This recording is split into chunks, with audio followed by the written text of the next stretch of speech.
चलो आइए दोस्तों, अभी हम लोग पढ़ रहे हैं आज इंश्योरेंस क्लेम का क्वेश्चन। इस क्वेश्चन में मैं आपको समझा देता हूँ, कुछ हाइलाइट्स बता देता हूँ इस क्वेश्चन की खास क्या है।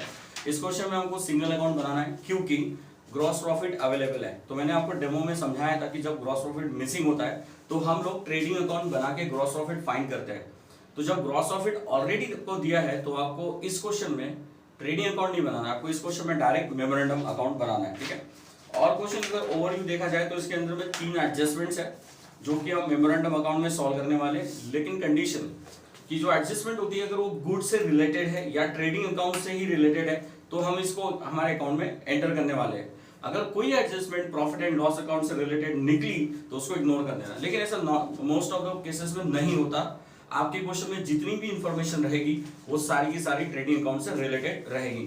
तो दोस्तों अभी हम ये क्वेश्चन शुरू कर रहे हैं, तो उसके लिए मैं सीधा सीधा डायरेक्ट मेमोरेंडम ट्रेडिंग अकाउंट आपके सामने प्रेजेंट कर रहा हूं। और एक चीज और, इनने लिखा है you are required to calculate a claim for loss of stock.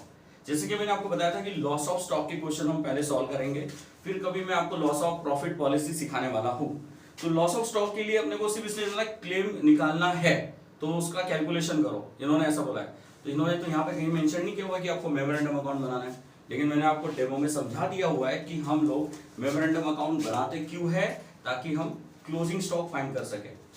Closing stock क्यों फाइंड करते हैं? ताकि हम ये डिसाइड कर सके कि उसमें से कितना स्टॉक जल गया, और वो पता होने के बाद हम लोग क्लेम वैल्यू निकाल सकते हैं। तो बस वही प्रोसीजर से चलना है। तो दोस्तों मैं अकाउंट बना लेता हूं।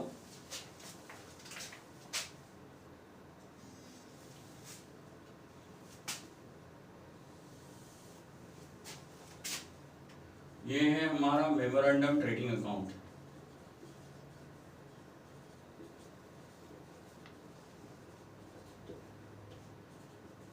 इसमें अगर आप बोलेंगे मुझे डेट डालने के बारे में बोलेंगे तो डेट ऐसे लिखना पड़ता है इसमें एज ऑन। बेसिकली हम ट्रेडिंग अकाउंट में डेट क्या लिखते हैं? For the year end date.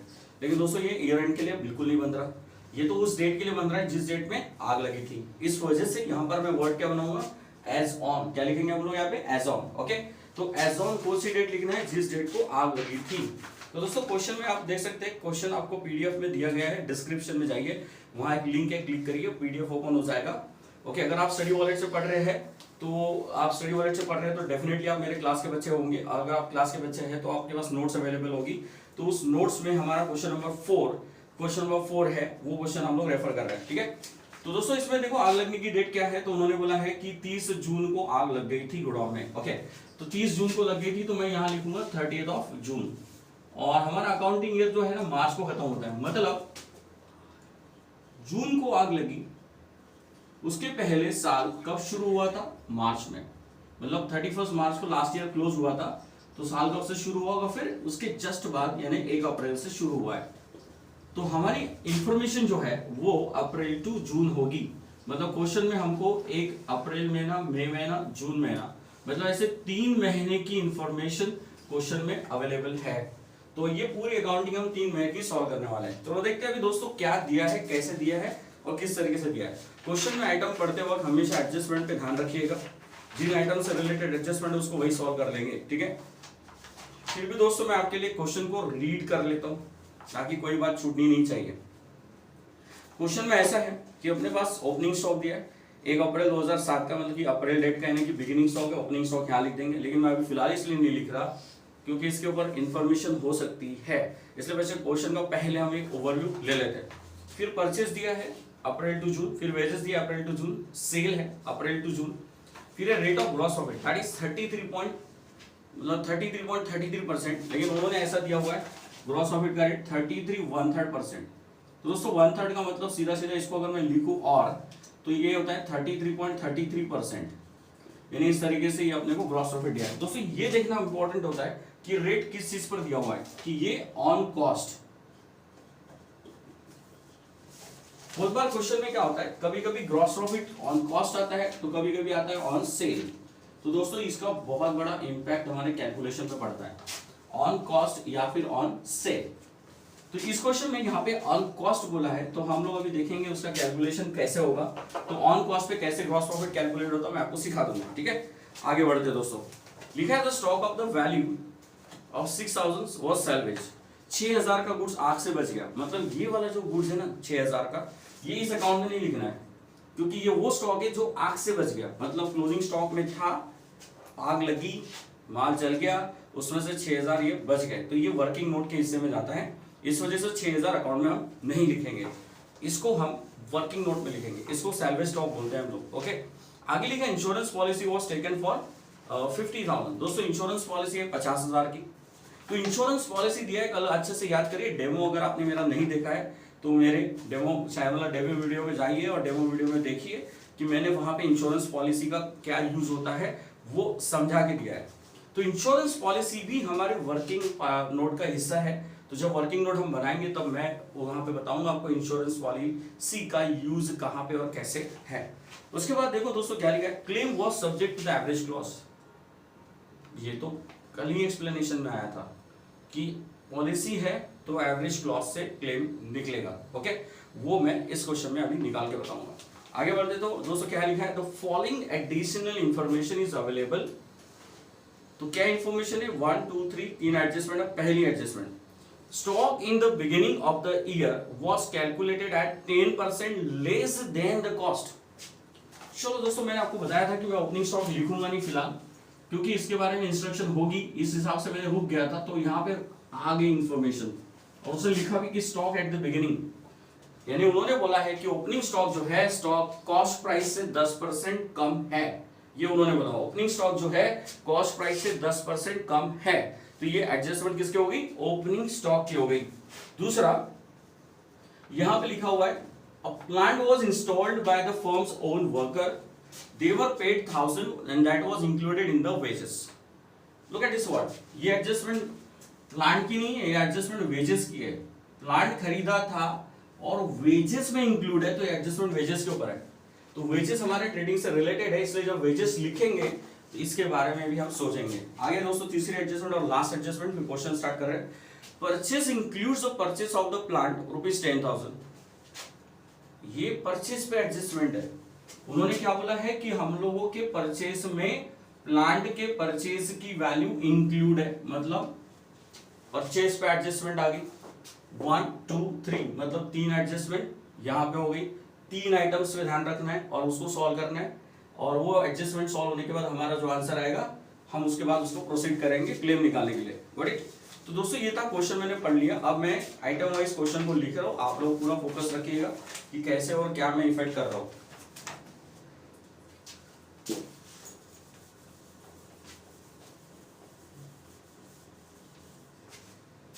चलो देखिए, सबसे पहला आइटम है ओपनिंग स्टॉक। यहां मुझे कैलकुलेटर की जरूरत पड़ेगी, तो पहला आइटम लिख रहा हूं मैं ओपनिंग स्टॉक। इसका अमाउंट है 59,400।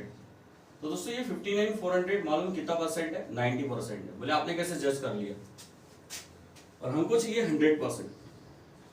चलो बता दें ये कैलकुलेशन का मतलब क्या है। आपका जो स्टॉक है वो ओरिजिनल कॉस्ट से 10% कम है, ऐसा उसने लिखा था, मतलब डिक्रीज कर दिया था 10% कम। तो मतलब आने वाली जो बुक वैल्यू है या आने वाली जो वैल्यू है वो 101% मतलब 90% वैल्यू पे है। 10% हमने डिक्रीज किया है और 100% वैल्यू उसकी ओरिजिनल वैल्यू होती है। तो ओरिजिनल में से 10 गया तो उसका आज का प्रेजेंट वैल्यू कितना है, 90। मतलब ये जो गिवन वैल्यू है हमारे पास कितना, 59,400, ये 90% है। यानी 90% के लिए इतनी वैल्यू, तो ओरिजिनल वैल्यू यानी 100 के लिए कितना। ओके, तो 59,400 को मल्टीप्लाई करो 100 से, डिवाइड करो 90 से, तो हमारा आंसर आ जाएगा 66,000 हमारा आंसर आ रहा है। तो दोस्तों ये देखिए आपके सामने मैंने 90% से डिवाइड किया, 100 से मल्टीप्लाई किया, 66 आ गया। ये तो मैंने वैल्यू निकाल दिया। आप लोग सोच रहे होंगे ऐसा क्यों किया, वो समझाइए सर। चलो समझाता हूँ प्यार से। देखिए दोस्तों क्या होता है, इंश्योरेंस क्लेम है बड़े, तो क्लेम स्टॉक पे मिलता है जो जला हुआ स्टॉक है। अगर उसकी वैल्यू में कम ज्यादा कर दूं तो इंश्योरेंस कंपनी का लॉस हो सकता है और मेरा भी। अच्छा, स्टॉक की वैल्यू में बढ़ा दूं तो क्लेम भी बड़ा मिलेगा ना, यस और नो। तो इस वजह से इंश्योरेंस कंपनी अलाउ नहीं करती over valuation and under valuation. यानी अगर आपने स्टॉक का ओवर वैल्यूएशन कर दिया है तो इंश्योरेंस कंपनी उसके ऊपर ऑब्जेक्शन उठाएगा, क्योंकि अगर ऐसा कर दिया और ऐसा अलाउड हो गया तो सारे ही सारे ट्रेडर्स अपने स्टॉक की वैल्यू अप कर देंगे और बोलेंगे लॉस हो गया, बहुत बड़ा नुकसान हो गया, पैसे भर दो। तो इस वजह से ओरिजिनल कॉस्ट पे ही स्टॉक का वैल्यूएशन करना पड़ता है। तो ओरिजिनल कॉस्ट पे स्टॉक को लाना पड़ता है। अगर घट गया तो उसको बढ़ा दो, और अगर बढ़ गया था तो उसको घटा दो, मतलब ओरिजिनल लेवल पे लेके आओ।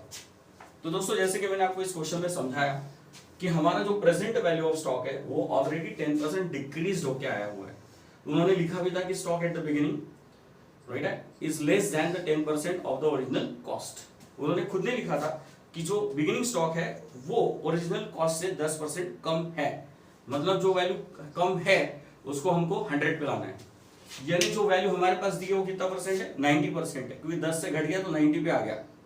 तो 90 के लिए इतनी वैल्यू, यानी ये वैल्यू दी थी क्वेश्चन में जो ऑलरेडी घटी हुई है, तो 90 के लिए इतना, तो 100 के लिए इतना, 100 मींस ओरिजिनल वैल्यू, तो 90 के लिए इतना, तो 100 के लिए कितना, तो क्रॉस मल्टीप्लाई करेंगे तो 100 की वैल्यू आ गई 66,000, और ये आ गया स्टॉक हमारा ओरिजिनल वैल्यू पे, जिसके वजह से अभी हम लोग श्योर हो गए हमारे अकाउंटिंग में, और insurance company will also get satisfaction कि हम लोगों ने हमारे स्टॉक का वैल्यूएशन ओरिजिनल चीजों पे किया, तो हमारा क्लेम भी वैलिड कहलाएगा। This is what we do, adjustment in the opening stock when we have such decrease and increase in the stock. Got it? चलो आगे बढ़ते हैं नेक्स्ट आइटम के साथ। दोस्तों देखो नेक्स्ट एडजस्टमेंट है, नेक्स्ट आइटम है परचेस। सबको मालूम है परचेस डेबिट पे लिखते हैं, एक्सपेंस है, डायरेक्ट एक्सपेंस है, ट्रेडिंग का पार्ट है। तो परचेस को मैं अंदर लिख रहा हूं, that is the value of purchase is 1,50,000। चलो दोस्तों ये नेक्स्ट आइटम हमने परचेस यहां लिख दिया हुआ है। अब परचेस के ऊपर एडजस्टमेंट का है, तो थर्ड नंबर पे देखिए आप, तो वो सेकंड नंबर पे वेजेस के एडजस्टमेंट है, थर्ड नंबर पे आइए। थर्ड नंबर पे दोस्तों क्या लिखा है, purchase included the purchases of plant for 10,000। ये परचेस में प्लांट का परचेस इंक्लूड है, प्लांट इज असेट, और असेट यहां पे नहीं आती ट्रेडिंग में, जो कि वो इसमें इंक्लूड है। यहां तो गुड्स का परचेस आता है, तो इसलिए यहां से प्लांट वाले परचेस को क्या कर दो, माइनस कर दो, इट विल गेट करेक्टेड। तो यहां से लेस कर देते हैं प्लांट परचेस, तो इसकी अमाउंट है 10,000, तो 1.5 लाख में से 10,000 को लेस कर देंगे तो बाहर 140 यानी 1,40,000 आएगा। तो दोस्तों मैंने क्या किया कि परचेस के 1.5 लाख ये वैल्यू में से माइनस किया प्लांट परचेस, तो 10,000 आ गया, तो 150 माइनस 10 आउटर गया 140। उसके बाद नेक्स्ट आइटम आते हैं दोस्तों वेजेस पे। वेजेस 66,000 का दिया हुआ है और इस पे भी एडजस्टमेंट है। ओके, इसमें सेकंड नंबर के एडजस्टमेंट दिए हुए वो भी डिस्कस कर लेते हैं। अब आते हैं वेजेस 66,000, ये गिवन वैल्यू है। इसमें क्या बोला था उन्होंने, जरा चेक करते हैं। इन्होंने सेकंड नंबर पे लिखा है plant was installed by the firms on worker, यानी फैक्ट्री के ही वर्कर ने प्लांट को इंस्टॉल किए, जिसके लिए उनको हमने 1,000 रुपीज पे किए।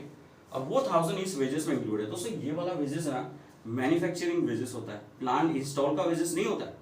तो इस वाले वेजेस में प्लांट के इंस्टॉलेशन का वेजेस इंक्लूड है, तो यहां से उसको निकाल दो, क्योंकि वो कैपिटल एक्सपेंडिचर कहलाता है और वो प्लांट की वैल्यू में ऐड होता है। तो वेजेस ऑफ प्लांट 1,000, यहां से उसको लेस कर देते, तो ये करेक्ट ट्रीटमेंट ऑफ आइटम हो गया, यानी कि हमारा वेजेस ऑफ ओरिजिनल वेजेस पे आ गया, क्योंकि वो 1,000 रुपए इस वेजेस का पार्ट नहीं था, इस वजह से उसको यहां से निकाल दिए। Got it? चलो दोस्तों लास्ट आइटम हमारे सामने, आंखों के सामने, सेल्स। सेल्स के ऊपर इस क्वेश्चन में फिलहाल कोई एडजस्टमेंट नहीं है, तो मैं सेल्स को क्रेडिट पे लिखता हूं, एज एवरीवन नो कि सेल्स ट्रेडिंग के क्रेडिट पे ही आता है। सो मैंने यहाँ 280 का सेल क्रेडिट साइड पर लिख दिया। ओके, इसके बाद दोस्तों क्वेश्चन में जो दिया है वो सिर्फ दो वैल्यूज है, एक है सैलवेज स्टॉक जो वर्किंग नोट में आता है, और एक है पॉलिसी अमाउंट जो वर्किंग नोट में आती है, वो अकाउंट का हिस्सा नहीं होता है। राइट?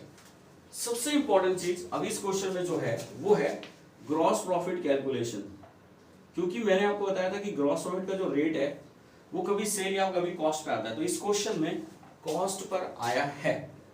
ओके, तो पहले मैं लिख देता हूं, फिर मैं समझाता हूं कि हमने कैसे कैलकुलेट किया। ओके, तो दोस्तों देखिए यहां पर अभी हम सेल को लेंगे 280, तो हमारा सेल है यहाँ पे 2,80,000 मल्टीप्लाइड बाय यहां पे आएंगे 133.33। ये 133 क्यों आया वो भी समझाता हूं, और हमको प्रॉफिट निकालना है तो 33.33 यहां पे आएगा। ओके, तो दोस्तों पहले वैल्यू निकाल लेते हैं। बाद में ये सॉल्व कैसे हुआ वो मैं आपको एक्सप्लेन कर देता हूँ। ओके, तो चलो दोस्तों देखिए, मैंने कैलकुलेशन कर लिया है।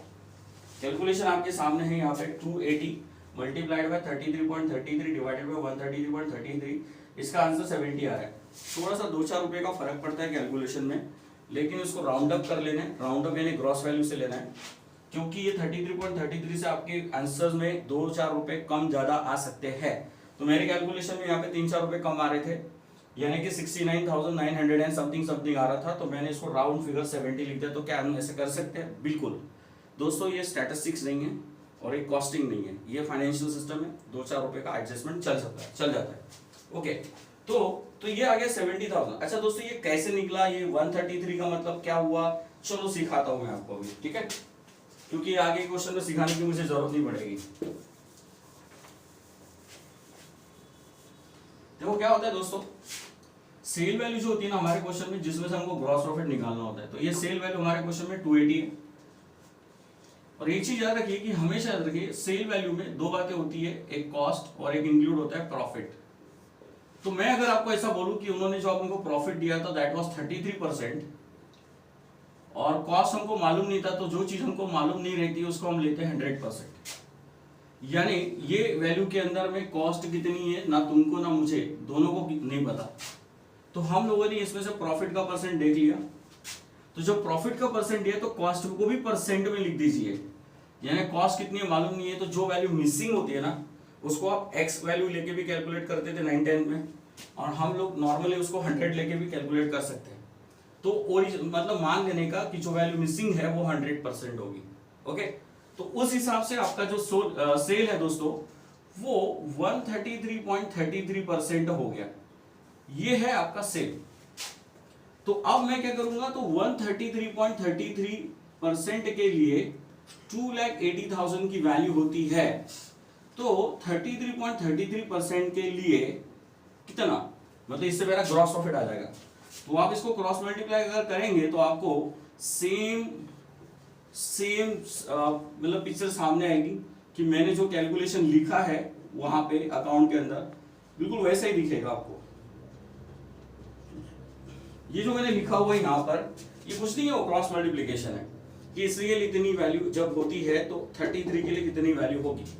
तो दोस्तों इस तरीके से हम निकालेंगे। तो क्या हर बार ऐसे करेंगे? दो, जब आपका ग्रॉस प्रॉफिट का रेट कौन से प्राइस पे दिया रहता है? कॉस्ट प्राइस पे दिया रहता है। अगर दोस्तों यही रेट सेल पे होता, 33.33 ग्रॉस प्रॉफिट ऑन सेल होता, तो हम क्या करते? तो 33.33 का जो डायरेक्ट परसेंट है वो 280 पे निकालते। ये सब नहीं करते, डायरेक्ट 280 लेते, मल्टीप्लाइड बाय 33.33% डायरेक्ट निकालते और डायरेक्ट वैल्यू आ जाती। क्योंकि सेल है, रेट सेल पर दिया है तो डायरेक्ट सेल निकल जाता है, मतलब प्रॉफिट निकल जाता है। लेकिन अगर रेट ग्रॉस प्रॉफिट पे है तो उसको इस तरीके से कैलकुलेट करते हैं लोग। इसको फार्मूला बना के पढ़ाते, तो मैं भी पढ़ा देता हूं। ये है तुम्हारा आर यानी रेट, और ये है आपका 100 प्लस आर यानी कि 100 प्लस रेट। ओके, तो ऐसा क्यों करते हैं ये आपको कॉन्सेप्ट मैंने क्लियर कर दिया हुआ है, ठीक है। तो दोस्तों ये निकल गया हमारा ग्रॉस प्रॉफिट। अब इस क्वेश्चन में स्टेप क्या बची है? तो इस क्वेश्चन में अभी हम स्टेप निकालते हैं क्लोजिंग स्टॉक, यानी जिस दिन आग लगी थी उस दिन मेरे गोडाउन में कितना स्टॉक था वो निकालते हैं। तो उसके लिए अभी अपने को टोटल करनी है, और ये टोटल इजी है, देख लेते हैं। 2,06,000, 271, 231, 231 और 3,41 आ रही है टोटल। ओके, आप चेक करिएगा, अगर टोटल मिस्टेक होती है तो माफ करिएगा। 341 की टोटल आ रही है। अब इस टोटल को हम लोग दोनों साइड लिख देंगे 341। इसमें से अब हम लोग लेस करेंगे 280। तो दोस्तों 280 लेस करेंगे तो ये 61,000 आएगा। 61,000 का हमारा बैलेंस आ रहा है। यहां पर ये टोटल शॉर्ट थी 61,000 से, यानी ये वाला साइड शॉर्ट था 61 से। तो ये वाले साइड को हम लोग लिखते हैं क्लोजिंग स्टॉक, यानी ये हमारा बैलेंस स्टॉक आ गया। इसको हम लोग लिखेंगे बैलेंसिंग फिगर डिफरेंस। ओके, तो दोस्तों जैसे कि हमारे इस क्वेश्चन का मोटो ही था कि हम लोग बैलेंस स्टॉक ढूंढते हैं यानी क्लोजिंग स्टॉक ढूंढते हैं, तो हमने क्लोजिंग स्टॉक फाइनली निकाल दिया।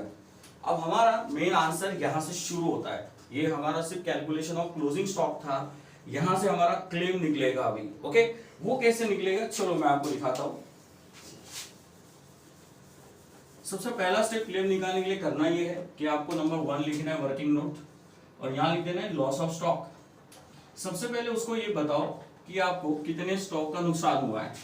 उसके लिए क्लोजिंग स्टॉक गोडाउन में कितना था 61, ये दिखाना पड़ेगा कि गोडाउन में इतने रुपए का स्टॉक था।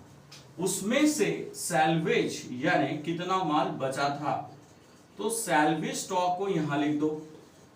दोस्तों अभी देखो यहाँ पे सैल्वेज स्टॉक का क्या आया हुआ है, राइट।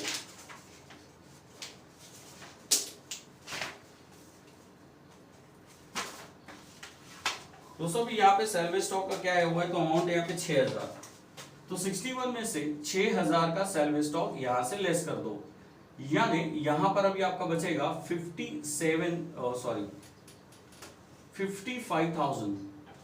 यहां पे आपका वैल्यू आएगा 55,000 का, और ये निकल गया आपका लॉस ऑफ स्टॉक। तो क्या ये दोस्तों क्लेम हो गया? जी नहीं, इसको क्लेम नहीं बोल सकते। हाँ, इसको ये बोल सकते हैं कि from the point of view of trader इतना क्लेम वो करेगा, लेकिन क्या उसको ये वैल्यू मिलेगी? तो ये वैल्यू उसको नहीं मिलने वाली, क्योंकि इस क्वेश्चन में अप्लाई होने वाला है एवरेज क्लॉज, क्योंकि इंश्योरेंस कंपनी यहां पे एवरेज क्लॉज फॉलो कर रही है, तो एवरेज क्लॉज के हिसाब से उसको क्लेम की वैल्यू मिलेगी।